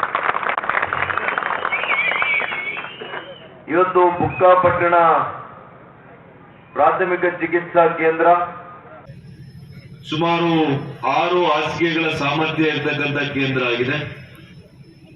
ಇವತ್ತು ತೋವಿನಕೆರೆ ಸಮುದಾಯ ಆರೋಗ್ಯ ಕೇಂದ್ರ 30 ಹಾಸಿಗೆಗಳ ಸಾಮರ್ಥ್ಯ ಇರುವಂತ ಒಂದು ಆಸ್ಪತ್ರೆ ಆಗುತ್ತೆ. ಅಲ್ಲಿ ಸುಮಾರು 8 ಜನ ತಜ್ಞರು ಕೆಲಸ ಮಾಡ್ತಾರೆ. ಹಾಗಾಗಿ ಇಲ್ಲಿ ಪ್ರಾಥಮಿಕ ಚಿಕಿತ್ಸಾ ಸೇವೆಗಳು ನಿಮಗೆ ಪ್ರಾಥಮಿಕ ಚಿಕಿತ್ಸಾ ಕೇಂದ್ರದಲ್ಲಿ ಸಿಕ್ಕಿದ್ರೆ ಪ್ರಾಥಮಿಕ ಹಾಗೂ ದ್ವಿತೀಯ ಇವತ್ತು ಆರೋಗ್ಯ ಚಿಕಿತ್ಸಾ ಸೇವೆಗಳು ನಿಮಗೆ ತೋವಿನಕೆರೆಯಲ್ಲಿ ಇದಕ್ಕೆ ವಿಶೇಷವಾಗಿ ನಮ್ಮ ಡಾಕ್ಟರ್ ಪರಮೇಶ್ವರ್ ಜಿ ಅವರು, ನನ್ನ ಹಿರಿಯ ನಾಯಕರು, ನನ್ನ ಬದುಕಿನಲ್ಲಿ ಬಹಳ ವಿಶೇಷ ಪಾತ್ರವನ್ನು ವಹಿಸಿರ್ತಕ್ಕಂಥ ನಾಯಕರು. ಸಾಮಾನ್ಯವಾಗಿ ಇಲ್ಲ ಶಿಕ್ಷಣದಲ್ಲಿ ಯಾರಾದರೂ ಸಾಧಿಸಿದ್ದಾರೆ, ಇಲ್ಲ ರಾಜಕೀಯದ ಪ್ರವೇಶದಲ್ಲಿ ಎಲ್ಲೋ ಒಂದ್ ಕಡೆ ಅವಕಾಶ ಮಾಡಿರ್ತಾರೆ. ಆದ್ರೆ ನನ್ನ ಬದುಕಿನಲ್ಲಿ ವೈದ್ಯಕೀಯ ಶಿಕ್ಷಣ ಪ್ರವೇಶ ಆಗಲಿಕ್ಕೆ ಕೂಡ ಡಾಕ್ಟರ್ ಪರಮೇಶ್ವರ್ ಕಾರಣ. ಒಬ್ಬ ಶಾಸಕ ಆಗಲಿಕ್ಕೆ ಪ್ರವೇಶ ಆಗಬೇಕು ಅಂತಿದ್ರು ಕೂಡ ಅದಕ್ಕೆ ಪ್ರಮುಖ ಕಾರಣರು ಡಾಕ್ಟರ್ ಪರಮೇಶ್ವರ್. ಇಲ್ಲ ಈ ಮಾತಲ್ಲಿ ಹೇಳು, ಯಾಕೆ ಅಂತಂದ್ರೆ ಅವ್ರ ಕ್ಷೇತ್ರದಲ್ಲಿ ಬಂದು ಇವತ್ತು ಒಬ್ಬ ಸಚಿವನಾಗಿ ಇವತ್ತು 2 ಆಸ್ಪತ್ರೆಗಳನ್ನ ನಿಮಗೆ ಕೊಡ್ತಾ ಇರ್ತಕ್ಕಂಥದ್ದು, ಒಂದು ಆಸ್ಪತ್ರೆಯನ್ನ ಮೇಲ್ದರ್ಜೆಗೇರಿಸ್ತಾ ಇರ್ತಕ್ಕಂಥದ್ದು, ಅದೇ ರೀತಿ ಈ ಕ್ಷೇತ್ರಕ್ಕೆ ಒಂದು ತಾಲೂಕು ಆಸ್ಪತ್ರೆಯನ್ನ ಕೂಡ, ತಾಲೂಕು ಕೇಂದ್ರದಲ್ಲಿ 50 ಹಾಸಿಗೆಗಳಿದೆಯಂತೆ, ಅದನ್ನ 100 ಹಾಸಿಗೆಗಳ ಸಾಮರ್ಥ್ಯಕ್ಕೆ ಮೇಲ್ದರ್ಜೆಗೇರಿಸ್ತಾ ಇರುವಂತಹ, ಮತ್ತು ಕೋಲಾಲದಲ್ಲಿ ಕೂಡ ಒಂದು ಸಮುದಾಯದ ಆರೋಗ್ಯ ಕೇಂದ್ರವನ್ನ ಮಾಡಿಕೊಡ್ತಾ ಇರತಕ್ಕಂಥದ್ದು, ಇದು ನಿಜವಾಗಿಯೂ ಕೂಡ ನನಗೆ ಹೆಮ್ಮೆಯ ವಿಷಯ ಆಗಿದೆ. ನನಗೆಲ್ಲೋ ಒಂದ್ ಕಡೆ ಮಾನ್ಯ ಡಾಕ್ಟರ್ ಜಿ ಪರಮೇಶ್ವರ್ ಅವರ ಒಂದು ಕ್ಷೇತ್ರಕ್ಕೆ ಇಷ್ಟೆಲ್ಲ ಕೊಡುಗೆ ಕೊಡ್ಲಿಕ್ಕೆ ಆ ಭಗವಂತ ನನಗೆ ಆ ಸ್ವಲ್ಪ ಆದ್ರೂ ಋಣ ತೀರಿಸಿಕೊಳ್ಳುವಂತ ಅವಕಾಶ ಕೊಟ್ಟಿದ್ದಾನೆ ಅಂತ ನನಗೆ.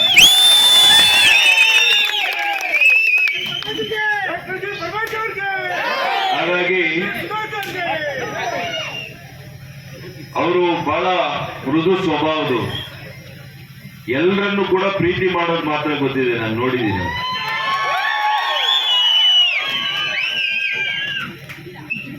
ನಾನು ಇವತ್ತು ರಾಜಕೀಯದ ಭಾಷಣ ಮಾಡ್ಲಿಕ್ಕೆ ಬಂದಿಲ್ಲ ಇಲ್ಲಿ, ನಾನು ವಸ್ತು ಸ್ಥಿತಿಯನ್ನ ಹೇಳ್ತಾ ಇದ್ದೀನಿ ಅಷ್ಟೇ.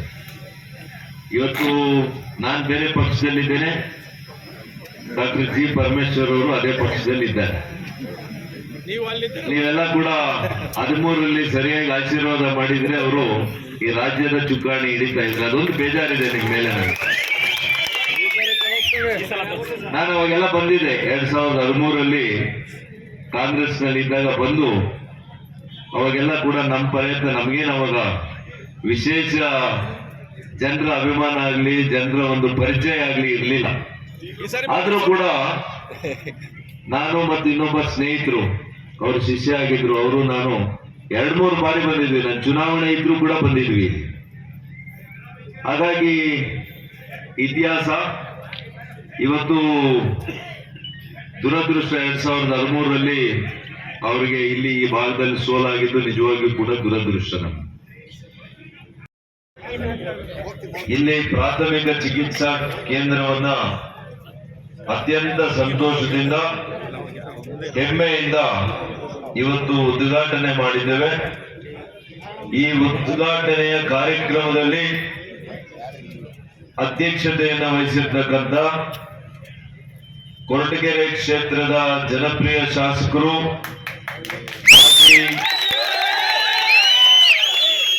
ಉಪಮುಖ್ಯಮಂತ್ರಿಗಳು, ನನ್ನ ಆದರ್ಶಪ್ರಾಯರು, ಒಬ್ಬ ರಾಜ್ಯ ಕಂಡಂತ ಅತ್ಯಂತ ಮುತ್ಸದ್ದಿ ನಾಯಕರಲ್ಲಿ ಪ್ರಮುಖರು ಅಂತ ನಾನು ಹೇಳಬೇಕಾಗ್ತದೆ. ಅದೇ ರೀತಿ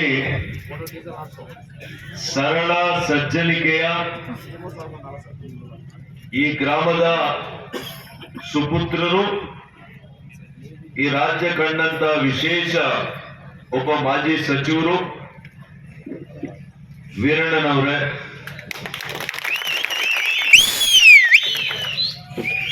ಗ್ರಾಮ ಪಂಚಾಯಿತಿಯ ಅಧ್ಯಕ್ಷರಾಗಿರ್ತಕ್ಕಂಥ ಶಿವರಾಮಯ್ಯನವರೇ, ಆತ್ಮೀಯರಾದಂಥ ಮೂರ್ತಿಯವರೇ, ವೇದಿಕೆ ಮೇಲೆ ಉಪಸ್ಥಿತರಿರುವ ಮಹಿಳಾರಪ್ಪನವರೇ, ಡಾಕ್ಟರ್ ಮುರಳಿ ಕೃಷ್ಣ ಅವರೇ, ಡಾಕ್ಟರ್ ಮಂಜುನಾಥ್ ಅವರೇ ಮತ್ತು ವೇದಿಕೆ ಮೇಲೆ ಉಪಸ್ಥಿತರು ಎಲ್ಲ ಅಧಿಕಾರಿ ಮಿತ್ರರೇ, ಇವತ್ತು ಈ ಕಾರ್ಯಕ್ರಮದಲ್ಲಿ ಭಾಗಿಯಾಗಿರ್ತಕ್ಕಂಥ ಈ ಭಾಗದ ಪ್ರತಿನಿಧಿಗಳೇ, ಸಹೋದರ ಮಾಧ್ಯಮ ಗೆಳೆಯರೇ, ಇವತ್ತು ಒಂದು ಕನಸನ್ನ ಕಟ್ಕೊಂಡಿದೀವಿ ಅವಾಗೆಲ್ಲ ನಾವು. ಹಾಗಾಗಿ ಭವಿಷ್ಯದಲ್ಲಿ ಅವ್ರಿಗೊಂದು ಉತ್ತಮ ಅವಕಾಶ ಇದೆ, ಭಗವಂತ ಅವರಿಗೆ ಆಶೀರ್ವಾದ ಮಾಡಲಿ ಅಂತೇಳಿ ನಾನು ದೇವರಲ್ಲಿ ಪ್ರಾರ್ಥನೆ ಮಾಡ್ತೀನಿ. ನಾನು 2 ಸಲ ಕೂಡ ನನ್ನ ನಾಮಪತ್ರವನ್ನು ಸ್ವೀಕಾರ ಮಾಡುವಾಗ ಡಾಕ್ಟರ್ ಪರಮೇಶ್ವರ್ ಅವರು ಮತ್ತು ಅವರ ಧರ್ಮಪತ್ನಿಯವರು ನನಗೆ ತಾಯಿ ಸಮಾನರಾಗಿರ್ತಕ್ಕಂಥ ಶ್ರೀಮತಿ ಕನಿಕಾದೇವಿ ಅವರ ಹತ್ರ ಇಬ್ಬರ ಹತ್ರ ಆಶೀರ್ವಾದ ತೆಗೆದುಕೊಂಡು ಹೋಗಿ ನಾನು ನಾಮಪತ್ರವನ್ನ ಸಲ್ಲಿಕೆ ಮಾಡಿದ್ದೆ. 19 ನಾನು ಹೋಗ್ಲಿಕ್ಕೆ ಆಗ್ಲಿಲ್ಲ, ನಿಮ್ಗೆ ಗೊತ್ತಿದೆ. ನಾನು ಯಾವಾಗ ಆ ಪಕ್ಷ ಬಿಟ್ಟು ನಮ್ಮ ಪಕ್ಷಕ್ಕೆ ಇಲ್ಲಿ ಭಾರತೀಯ ಜನತಾ ಪಕ್ಷಕ್ಕೆ ಬಂದ ಮೇಲೆ ಮಾತ್ರ ನಾನು ಹೋಗಿ ಆಶೀರ್ವಾದ ತೆಗೆದುಕೊಂಡಿಲ್ಲ. ಆದ್ರೂ ಕೂಡ ಮನಸ್ಸಿನಲ್ಲೇನೆ ಅವರನ್ನ ತಿಳ್ಕೊಂಡು ನಾಮಪತ್ರವನ್ನ ಸಲ್ಲಿಕೆ ಮಾಡಿದ್ದೆ. ಹಾಗಾಗಿ ಇವತ್ತು ಈ ಕ್ಷೇತ್ರಕ್ಕೆ ಇವತ್ತು ಆರೋಗ್ಯ ಭಾಗ್ಯವನ್ನು ಕೊಡ್ತಾ ಇರ್ತಕ್ಕಂಥದ್ದು ನನಗೆ ವೈಯಕ್ತಿಕವಾಗಿ ಇದು ನನ್ನ ಭಾಗ್ಯ ಅಂತ ನಾನು ತಿಳ್ಕೊಂಡಿದ್ದೀನಿ. ಇದರ ಸಂಪೂರ್ಣ ಸದ್ಬಳಕೆ ನೀವೆಲ್ಲ ಕೂಡ ತೆಗೆದುಕೋಬೇಕು. ಕೊರಟಗೆರೆ ಕ್ಷೇತ್ರದ ಜನರು ಸದಾ ಆರೋಗ್ಯದಿಂದ ಇರಬೇಕು. ಸದಾ ಆರೋಗ್ಯದಿಂದ ಇರಬೇಕು ಅಂತಂದ್ರೆ ನಾವು ಆಸ್ಪತ್ರೆಗಳು ಚೆನ್ನಾಗಿ ಮಾಡ್ತಾ ಇದ್ದೀವಿ ಅಂತಂದ್ರೆ ಅದರ ಅರ್ಥ ನೀವೆಲ್ಲ ಕೂಡ ಆಸ್ಪತ್ರೆಗಳಿಗೆ ಬರ್ತಾ ಇರಿ ಅಂತ ಕರೆಯಲ್ಲ. ನಾವು ಆಸ್ಪತ್ರೆಯಿಂದ ದೂರ ಇರ್ಬೇಕು. ನೀವು ಆಸ್ಪತ್ರೆಯಿಂದ ದೂರ ಇರಬೇಕು ಅಂತಂದ್ರೆ ನೀವೇನ್ ಮಾಡ್ಬೇಕು? ಉತ್ತಮವಾಗಿರ್ತಕ್ಕಂಥ ಜೀವನ ಶೈಲಿಯನ್ನ ನೀವು ಮುಂದುವರಿಸಬೇಕು. ಅದನ್ನ ನೀವೆಲ್ಲ ಕೂಡ ಅರ್ಥ ಮಾಡ್ಕೋಬೇಕು. ಉತ್ತಮ ಜೀವನ ಶೈಲಿ ಅಂದ್ರೆ ಏನು? ಆ ಜೀವನ ಶೈಲಿಯಲ್ಲಿ ನಾವು ಏನು ದಿನನಿತ್ಯ ದೈಹಿಕ ಚಟುವಟಿಕೆಗಳಲ್ಲಿ ಭಾಗಿಯಾಗಬೇಕು, ಅದು ತರ್ಕಬದ್ಧವಾಗಿ ಆಗಬೇಕು. ಅದೇ ರೀತಿ ನೀವೆಲ್ಲ ಕೂಡ ಒಳ್ಳೆ ರೀತಿಯಲ್ಲಿ ಒಳ್ಳೆಯ ಆಹಾರವನ್ನ ಸೇವನೆ ಮಾಡಬೇಕು, ಪೌಷ್ಟಿಕ ಆಹಾರವನ್ನ. ಬಹಳ ತಾಯಿಯಂದರು ವಿಶೇಷವಾಗಿ ನನ್ನ ಆರೋಗ್ಯ ಹೇಗಾದ್ರೂ ಇರ್ಲಿ, ನನ್ನ ಗಂಡಂದ್ರು ನನ್ನ ಮಕ್ಕಳಿಗೆ ಚೆನ್ನಾಗಿರ್ಲಿ ಅಂತ ಪಾಪ ಇರೋದನ್ನೆಲ್ಲ ಅವ್ರಿಗೇನೆ ಬಡಿಸುವಂತ ಸಂಪ್ರದಾಯ ಧರ್ಮ ನಮ್ಮ ಭಾರತೀಯ ಸಂಸ್ಕೃತಿ. ಬಟ್ ಆದ್ರೆ ಇದು ಒಳ್ಳೇದಲ್ಲ. ಇವತ್ತು ಅನಿಮಿಯಾ ಅಂದ್ರೆ ರಕ್ತಹೀನತೆ ಇರ್ತಕ್ಕಂಥ ಕೆಲವು ಆರೋಗ್ಯದ ಸಮಸ್ಯೆಗಳು ಗ್ರಾಮೀಣ ಪ್ರದೇಶದ ಮಹಿಳೆಯರಿಗೆ ಯಾಕಿದೆ?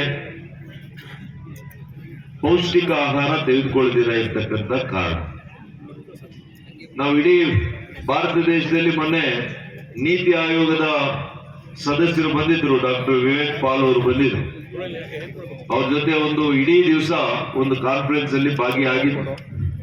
ಕರ್ನಾಟಕದ ವಿವಿಧ ಭಾಗಗಳಲ್ಲಿ ಕೆಲವರು ಏನ್ ತಿಳ್ಕೊಳ್ತಾರೆ, ಕೇವಲ ಪೌಷ್ಟಿಕ ಆಹಾರದಿಂದ ರಕ್ತಹೀನತೆ ಆಗುತ್ತೆ ಅನ್ನುವಂತ ಅಭಿಪ್ರಾಯದಲ್ಲಿದ್ದಾರೆ. ಅದಲ್ಲ, ಇದು ಹೋಲಿಸ್ಟಿಕ್ ಆಗಿ ನಾವು ನೋಡ್ಬೇಕು. ಒಂದು ಪೌಷ್ಟಿಕ ಆಹಾರ, ಸಾಮಾಜಿಕ ಆರೋಗ್ಯ ಮತ್ತು ಅನೇಕ ಇವತ್ತು ನಿದ್ರೆ, ಸರಿಯಾಗಿ ನಿದ್ರೆ ಕೂಡ ಇರಬೇಕು, ಚಟುವಟಿಕೆಗಳಿರ್ಬೇಕು. ಅದಕ್ಕೆ ನಾವು multi departmental multi sectoral approach ಅಂದ್ರೆ ವಿವಿಧ ಇಲಾಖೆಗಳನ್ನ ಅದರ ಸಮನ್ವಯತೆಯನ್ನ ಸಾಧಿಸಿಕೊಂಡು ಇವತ್ತು ಎಲ್ಲ ಇಲಾಖೆಗಳಿಂದ ಒಂದು ಉತ್ತಮ ಕಾರ್ಯಕ್ರಮವನ್ನ ಯೋಜನೆಯನ್ನ ರೂಪಿಸ್ತಾ ಇದ್ದೀವಿ. ಕರ್ನಾಟಕದಲ್ಲಿ ಮಹಿಳೆಯರು ಮಕ್ಕಳು ಇವತ್ತು ಏನು ನಮ್ಮಲ್ಲಿ ನವಜಾತು ಶಿಶು ಮರಣಗಳಾಗ್ಲಿ, ಇವತ್ತು ತಾಯಂದಿರ ಮರಣಗಳಾಗ್ಲಿ, ಇದ್ರ ಪ್ರಮಾಣ ಕಡಿಮೆ ಆಗ್ಬೇಕು. ಇಡೀ ದೇಶದ ಸರಾಸರಿಯಲ್ಲಿ ಹೋಲಿಕೆ ಮಾಡಿದ್ರೆ ಕರ್ನಾಟಕ ಖಂಡಿತವಾಗಿಯೂ ಕಡಿಮೆ ಇದೆ.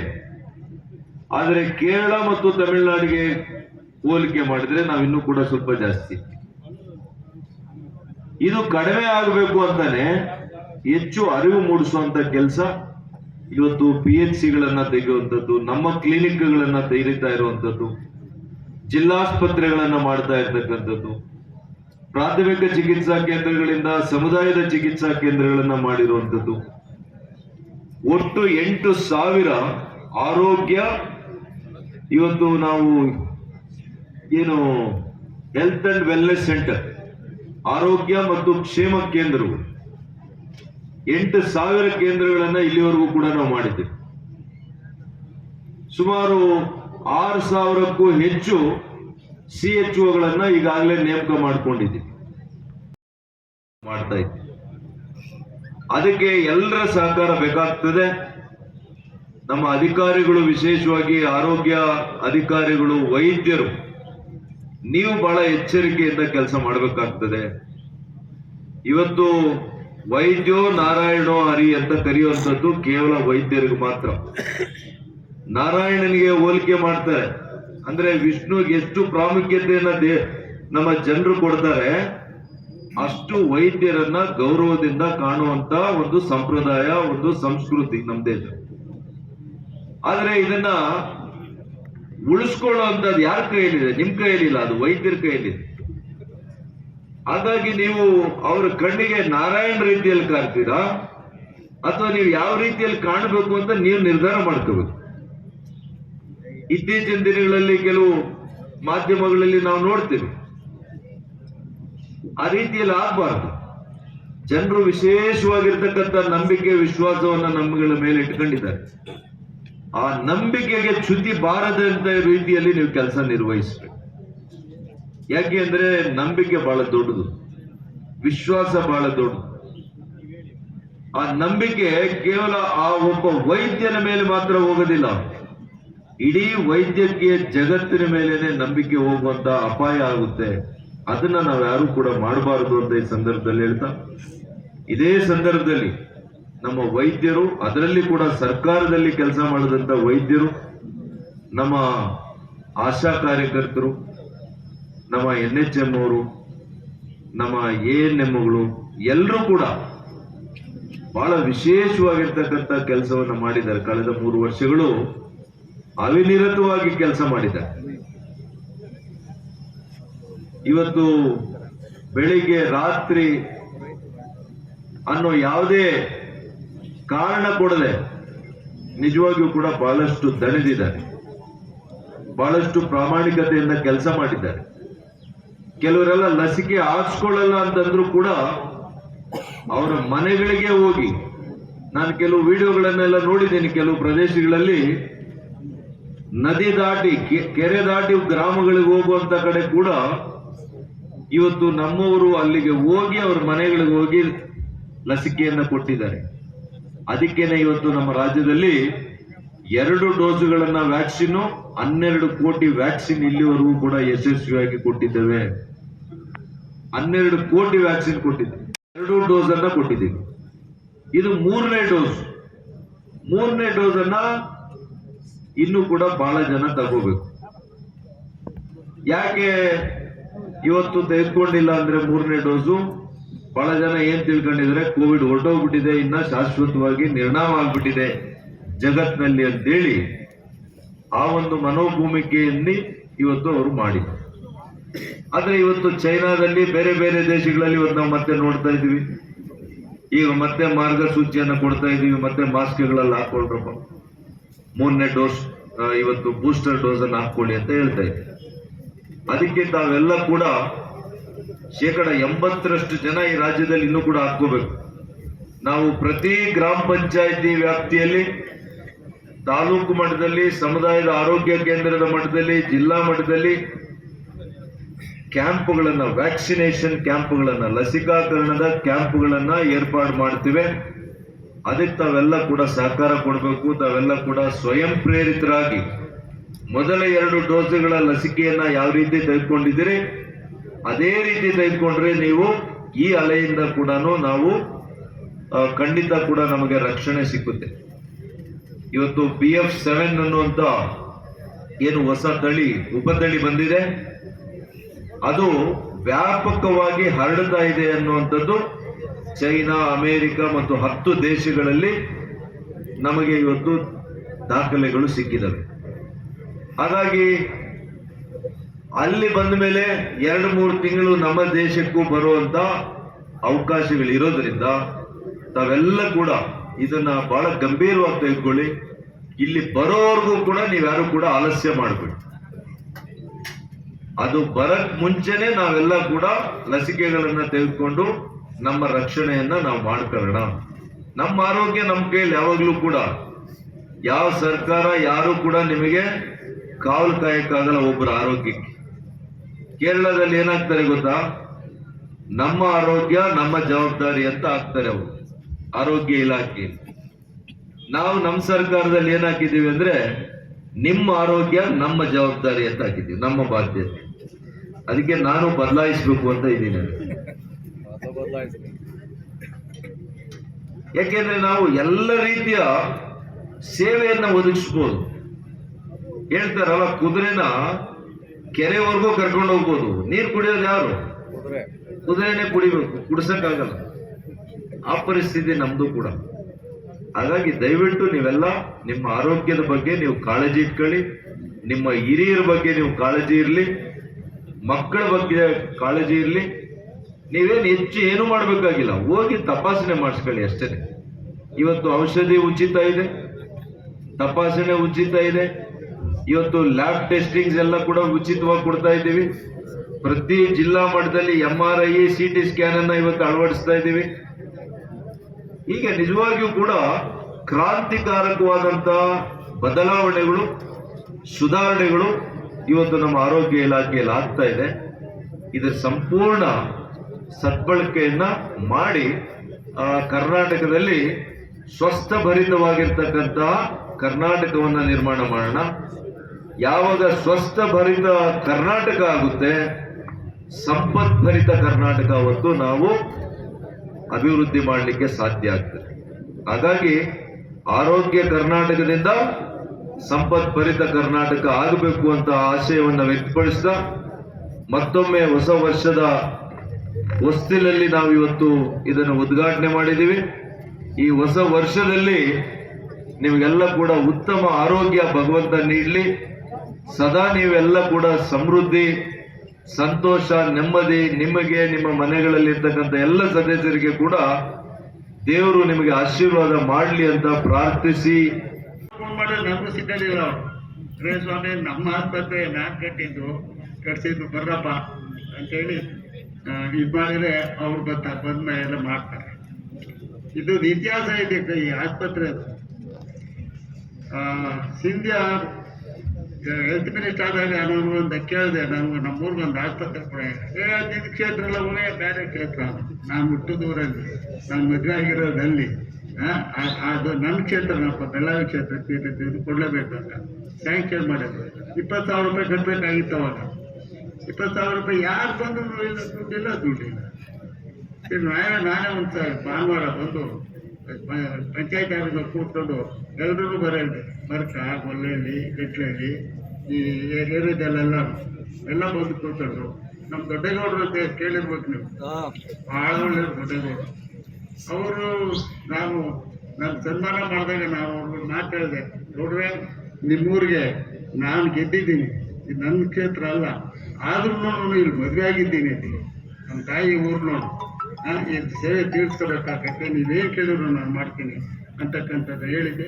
ಅವ್ರು ಕರೆದು ಮೊದಲು ಬಂದವರೇ ಅವರು ಕೇಳಿ ನಾನು 10,000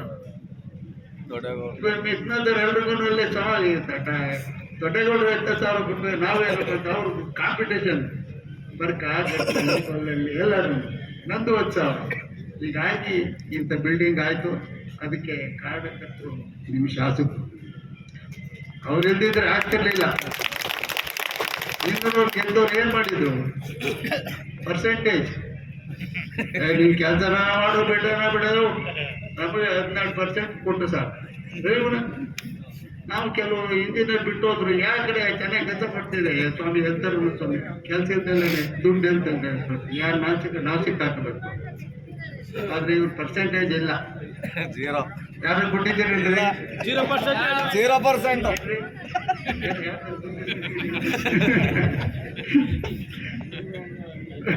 ನೋಡಿ ಹೇಳ್ತಾರೆ, ನಾನು ಹೆಂಗೋ ನೀವು ಹಂಗೆ ಅಂತಾರೆ. ನಾವು ದೇವ ಸಾಕ್ಷಿ ಹೇಳ್ತೀನಪ್ಪ, ಒಂದೇ ₹1 ಲಂಚಿಂದ ತಗೊಂಡಿಲ್ಲ, ಒಂದೇ ₹1 ಲಂಚ. ಅದಕ್ಕೋಸ್ಕರ ಈ ಇವರು ಮಂತ್ರಿಗಳಿಗೆ ಹೇಳೋದು ನಾನು, ಈ ಆಯುಷ್ ಡಿಪಾರ್ಟ್ಮೆಂಟ್ ಇರ್ತಾರೆ ಮಂತ್ರಿ ಡಿಪಾರ್ಟ್ಮೆಂಟ್ ಇರ್ತಕ್ಕಂಥ ಡಾಕ್ಟರ್ಗಳನ್ನ ಕನ್ಫರ್ಮ್ ಮಾಡಿ ಡಿಪಾರ್ಟ್ಮೆಂಟ್ ಕನ್ಫರ್ಮ್ ಮಾಡಿ ಸಂಬಳ ಕೊಟ್ಟು ಅವ್ರಿಗೆ ಅವ್ರ ಸೇವೆ ತಗೊಳ್ಳಿ. ಅವ್ರಿಗೆ 8,000 ಕೊಡ್ತಾರೆ ಅಂತ ಎಲ್ಲ ಆಗ್ತೈತ್ರಿ, ಯೋಚನೆ ಮಾಡಪ್ಪ ನೀವು. ಅದಕ್ಕೋಸ್ಕರ ಅವ್ರ ಸೇವೆಯನ್ನು ನೀವು ಹುಡುಗರ ತಗೊಳ್ಳಿ. ಬೇರೆ ರಾಜ್ಯದಲ್ಲಿ ಮಾಡಿದ್ದಾರೆ, ಮಾಡಿ ಆಯುಷ್ಮಾನ್ ತಪ್ಪಿಸ್ಬಿಡಿ, ಸರ್ಕಾರದಲ್ಲಿ ಕನ್ಫರ್ಮ್ ಮಾಡ್ಕೊಂಡು ಅವ್ರಿಗೆ ಸರ್ಕಾರಿ ಡಾಕ್ಟ್ರಿಗೆ ಫ್ರೀ ಮಾಡ್ತಾರೆ. ಸೊ ಅದರಿಂದ ನಮ್ಗೆ ಒಳ್ಳೇದಾಕೈತೆ, ಅವ್ರಿಗೂ ಒಳ್ಳೇದಾಕೈತೆ. ಅವ್ರಿಗೂ ಬಿಡಪ್ಪ ಈ ಸಂಪ್ರದಾಯ ನಾವೇ ಕೆಲಸ ಮಾಡೋಣ ಅಂತಕ್ಕಂಥ ಭಾವನೆ ಹೊರಟೋಗ್ತದೆ. ಸಂತೋಷ ಏನಪ್ಪ ಅಂತಂದ್ರೆ, ನಾನು ಇಲ್ಲಿ ಹೊರತಾಗಿರ್ತೀನಲ್ಲ, ಕೋಲಾರ, ಒಳನಲ್ಲಿ, ಬಿಡಿಪುರ ಆ ಕಡೆಯವರು ಬರ್ತಾರೆ, ಬಂದು ಮೊದಲು ನಾನು ನಮಸ್ಕಾರ ತುಂಬ ಚೆನ್ನಾಗಿದೆ ಅಂತ ಎಲ್ಲ ಅಂತ ಆಸ್ಪತ್ರೆಗೆ ಯಾಕ್ರೆ ಅಲ್ಲಿ ಆತ್ಮಾರಾಮನವ್ರು ಡಾಕ್ಟರ್ ಇದ್ದಾರೆ ಸ್ವಾಮಿ, ಅವರು ಚೆನ್ನಾಗಿ ನೋಡ್ತಾರೆ ಸ್ವಾಮಿ. 4 ದಿವಸ ಕಡಿಮೆ ಆಗೋದು ಒಂದೇ ದಿವಸಕ್ಕೆ ಹೋಗ್ತಾರೆ ಸ್ವಾಮಿ ಅಂತ. ಅದಕ್ಕೋಸ್ಕರ ಅವ್ರು ಆಯುಷ್ಮಾನ್ ಇರ್ತದೆ, ಆಯುಷ್ಮಾನ್ ಡಾಕ್ಟರ್ ಇಂಥವ್ರನ್ನ ಗುರುತಿಸಿ ಅವರು ಸರ್ಕಾರಕ್ಕೆ ಅವ್ರ ಕೈಯೆಲ್ಲ ತಗೊಡ್ಬೇಕು ಮತ್ತು ಆ ಡಿಪಾರ್ಟ್ಮೆಂಟನ್ನೇ ಸರ್ಕಾರಕ್ಕೆ ಇದು ಮಾಡ್ಕೋಬೇಕು. ಈಗ ಬೇರೆ ಬೇರೆ ರಾಜ್ಯಗಳೆಲ್ಲ ರಾಜಸ್ಥಾನ, ಬಿಹಾರ ಆ ಕಡೆ ಎಲ್ಲನೂ ಗೌರ್ಮೆಂಟ್ ಡಾಕ್ಟರ್ ಅಂತೆಲ್ಲ ಟ್ರೀಟ್ ಮಾಡಿದ್ದಾರೆ. ಅದೇ ರೀತಿ ಮೊನ್ನೆ ಮಂತ್ರಿಗಳಿಗೆ ನಾನು ಬೇಡ್ಕೊಳ್ಳೋದೇನಪ್ಪ ಅಂತ ಹೇಳಿದ್ರೆ, ಅವ್ರನ್ನ ಬೇರೆ ಕಡೆ ಬಿಡಬೇಡಿ, ನಿಮ್ಮೆಲ್ಲ ನನ್ನ ಕಡಿಮೆ ಸಂಬಳ ಕೊಡ್ತಿದ್ದೀರಿ, ಎಲ್ಲ ಮಾಡ್ತಿದ್ದೀರಿ, ಅವ್ರನ್ನ ಸೇವೆನ ನೀವು ಸರ್ಕಾರಕ್ಕೆ ತಗೊಂಡು ಅವ್ರ ಸೇವೆ ಉಪಯೋಗಿಸ್ಬೇಕು ಅಂತ ಹೇಳಿ ನಾನು ಅವರಲ್ಲಿ ಪ್ರಾರ್ಥನೆ ಮಾಡ್ಕೊಳ್ತೀನಿ. ನಾನು ಯೋಚನೆ ಮಾಡಿದೆ, ನಾನು ಓದ್ಬೇಕಾದ್ರೆ ಪಾಠ ಇದ್ದಿದ್ದೀನಿ, ಏನು ಮಾಡಬೇಕು ಅಂತ ಹೇಳಿ ಮೊದಲು ಹೈಸ್ಕೂಲ್ ಮಾಡಿಸಿದೆ, ಆಮೇಲಿಂದ ಆಸ್ಪತ್ರೆನೂ ಮುಗೀತು, ಆಮೇಲೆ ಪಂಚಾಯತಿ ಸೆಂಟ್ರ್ ಎಲ್ಲ ಊರಿಗೇನೆ ಕೊಟ್ಗೆರೆಯವರು ಬಾಯಿ ಪಡ್ಕೊಂಡವ್ರು, ಏನೋ ಬಂದ ವೀರಣ್ಣ ತಗೊಂಡೋಗ್ಬಿಟ್ಬಿಟ್ಟಿದ್ದೆ ಅಂತ ಎಲ್ಲ ತಗೊಂಡೋಗೋರು ಅಂತ. ನೋಡಿ ಕೆರೆ ನೋಡ್ರಿ, ಕೆರೆ ಇಲ್ದಿರ ಕೊಟ್ಗೆರೆ ನೀರಿಲ್ಲ. ಇವತ್ತು IB ಐತಲ್ರಿ, ಐಬಿನ ಇಲ್ಲಿವರೆಗೂ ಇರಲಿಲ್ಲ. ನಾನು ಅಲ್ಲಿ ಗಟ್ಟಿಗೆ ಅವರೇ ಕೊಟ್ಗೆರೆ ಇಲ್ಲ ವೀರಣ್ಣ ತುಕ್ಕರಿ ತಗೊಂಡೋಗ್ಬಿಟ್ಟು IBನ ಇವತ್ತು ಬಂದವರೇ ಎಲ್ಲ ಸುಖವಾಗಿ ಊಟ ಮಾಡಿಕೊಂಡು ಎಲ್ಲ ಬರ್ತಾರೆ. ಅದರಿಂದ ಏನಪ್ಪ, ಈ ಜಾಗಕ್ಕೆ ನಾವಿವತ್ತು ನಮ್ಮ ಕಾವಲಪ್ಪನ ನೆನೆಸ್ಕೋಬೇಕು. ಕಾವಲಪ್ಪ ಅಂದ್ರೆ ನನ್ನ ತಮ್ಮಲ್ಲಪ್ಪ, ಅಣ್ಣನ ಮಾತು ಬದ್ದೇ ಹೇಳ್ತಿಲ್ಲ, ಅಣ್ಣ ಪೇಮೆಂಟ್ ಆಸ್ಪತ್ರೆ ಆಯ್ತು, ಎಲ್ಲಿ ಕಟ್ಟಣಪ್ಪ ಆಸ್ಪತ್ರೆ. ನಾನು ಹೇಳಿದೆ, ಅಣ್ಣ ಆಸ್ಪತ್ರೆ ರೋಡ್ ಸೈಡ್ನಲ್ಲಿ ಜನಗಳಿಗೆ ಅನುಕೂಲ ಆಗ್ತದೆ. ಪಾಪ ಈ ಜಾಗ ಯಾವುದು ಗೊತ್ತಿಲ್ಲ, ಗೊತ್ತಿರೋ ಹತ್ರ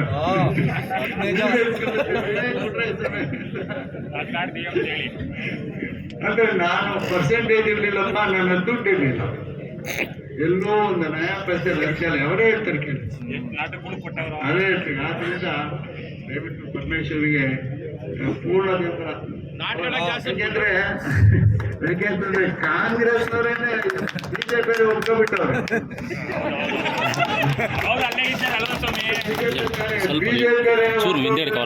ಚುನಾವಣೆಯಲ್ಲಿ ಪರಮೇಶ್ವರವರು ಗೆದ್ದು ಬರಬೇಕು, ಈ ರಾಜ್ಯದ ಹಿತ ದೃಷ್ಟಿಯಿಂದ, ನಿಮ್ಮ ಹಿತ ದೃಷ್ಟಿಯಿಂದ ಅಂತಕ್ಕಂಥ ಮಾತನಾಡಿದರೆ ನಾನು ಪುನಃ ನೀವೆಲ್ಲ ಶುರು ಮಾಡ್ಕೊಟ್ಟಿದ್ದೀವಿ ಬಂದವ್ರಿಗೆಲ್ಲ ಪರಮೇಶ್ವರ್ಗೆ ಹಾಕ್ರಿ, ಪರಮೇಶ್ವರ್ ಹಾಕೋದ್ರೆ ಏನು ಹಳ್ಳಿಗಳಿಗೆ ಬರೋಲ್ಲ ಕೊಂಡ್ರು ಅಂತ. ಇಲ್ಲ ನೀವು ಬಂದ್ರೇನೆ ಅದೊಂಥರ ಆಗ್ತದೆ ಸ್ವಾಮಿ, ಯಾವ ಒಳ್ಳೆಗೆ ಇಲ್ಲ ಈರನ್ ಮಾಡ್ತಿದ್ರು, ಇದ್ದೀರನ್ ಮಾಡ್ತಿದ್ರು, ಇದೀರನ್ ಮಾಡ್ತಿದ್ರು ಅಂತ. ಅದು ಸಂತೋಷ ನಮ್ಗೆ, ನಂದಾಗ ಬಹಳ ಸಂತೋಷ ರೀ. ಎಲ್ಲ ಊರಿಗೂ ಸ್ಕೂಲು, ಹೈಸ್ಕೂಲು, ಆಸ್ಪತ್ರೆ ಇಲ್ಲಿ ಈ ಊರಿಗೆ ಆತ್ಮಹತ್ಯೆ ಕೊಡಾರ ಅಗ್ರಹದವ್ರು ಹೆಂಗ್ ಅನ್ಕೊಂತಾರೆ. ಅಗ್ರಹದವ್ರು ನೋಡ್ತಾ ಇದ್ದಾಗ ಹಿಂಗೆ ವೀರಣ್ಣೆಲ್ಲ ತಗೊಂಡು ಆ ಕೊಟ್ಟಿಗೆರೆ ಟೌನವ್ರು ಅಂತ ಬಾಯಿ ಆ ಲೈಫಿ ಕಟ್ಟಿದ್ಕೆ ಅಲ್ಲೇ ವೀರಣ್ಣ ಬುಕ್ಕಪಟ್ಟಣ ಗವಿ ತಗೊಂಡೋಗ್ಬಿಟ್ಟ, ಆ ಕೆರೆ ತಗೊಂಡೋಗ್ಬಿಟ್ಟ ಅಂತ. ಈಗ ಆ ಕೆರೆ ಇದ್ದಿದ್ರೆ ಕುಡಿಯಕ್ಕೆ ನೀರೇ ಇಲ್ಲ, ಕುಡಿಯಕ್ಕೆ ನೀರೇ ಇಲ್ಲ. ಅದರಿಂದ ಭಗವಂತ ಅಧಿಕಾರ ಕೊಡ್ತಾನೆ, ಕೆಲಸ ಮಾಡೋಣ, ಕೇಸು ಗುಣ ತೀರ್ಸೋಣ ಅಂತಕ್ಕಂಥ ಮಾತನ್ನು ಹೇಳ್ತಾನೆ. ಅದೇ ರೀತಿ ಪರಮೇಶ್ವರ ಮಾಡ್ತಾರೆ ಕೆಲಸ ಅಂತಕ್ಕಂಥದ್ದು ಹೇಳಿ ಇವತ್ತು ಜ್ಞಾಪಿಸ್ಕೊಂಡು ನಾನು ಕರ್ಕೊಂಬಂದು ನಾ ಬರ್ತಿರ್ಲಿಲ್ಲ, ದೇವಸ್ಥಾನಕ್ಕೆ ಹೋಗಿ ಬರ್ತಿರ್ಲಿಲ್ಲ, ಯಾರೇ ಬಂದ್ರು ಬರ್ತಿರ್ಲಿಲ್ಲ, ಯಾರೇ ಬಂದ್ರು ಬರ್ತಿರ್ಲಿಲ್ಲ, ಕೇಳಿ ನೋಡಿಲ್ಲ ಅವರೇ ಒಬ್ರು ಬರ್ತಿರ್ಲಿಲ್ಲ. ಏನೋ ಪರಮೇಶ್ವರ್ ಬರ್ತಾರೆ, ಅವರು ಇದು ಫೌಂಡೇಶನ್ ಹಾಕ್ಬೇಕಾದ್ರೆ ಕರೆದ್ರು, ಸುಮ್ಮನೆ ಹಾಕ್ಬಿಡಿ ಸ್ವಾಮಿ ಅಂದೆ. ಇವತ್ತು ನಮ್ಮ ಹುಡುಗರೆಲ್ಲ ಬಂದ್ಬಿಟ್ರು, ಈಗ ಚೇರ್ಮನ್ರು ಅವರು ಇವರೆಲ್ಲ ಕಳಿಸ್ಬಿಟ್ರು, ಹೋಗಿ ಚಿಕ್ಕ ಕರ್ಕೊಂಡ್ರೆ ದೊಡ್ಡಪ್ಪ ಬಂದಿದ್ದೀನಪ್ಪ ಈ ಸರ್ತಿ ಇದು ರಾಜಕೀಯ ಭಾಷಣ ಅಂತ ತಿಳ್ಕೊಳ್ರಿ, ಇದೊಂದು ಸಾರಿ ಪರಮೇಶ್ವರನ್ ಗೆಲ್ಸೋಣ, ಮುಖ್ಯಮಂತ್ರಿ ಆಗ್ತಕ್ಕಂಥ ಅವಕಾಶ ಇದ್ರೆ ಮುಖ್ಯಮಂತ್ರಿ ಆಗಲಿ ಅವ್ರ ಸೇವೆ ಮಾಡ್ತಾರೆ.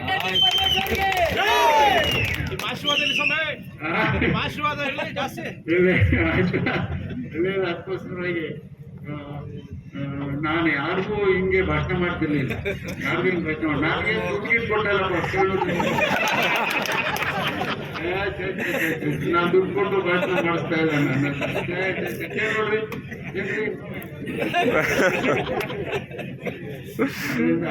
ದಯವಿಟ್ಟು ಅವ್ರ ಸೇವೆನ ಇನ್ನೂ ಮುಂದುವರ್ಸ್ಕೊಂಡು ಹೋಗೋಣ.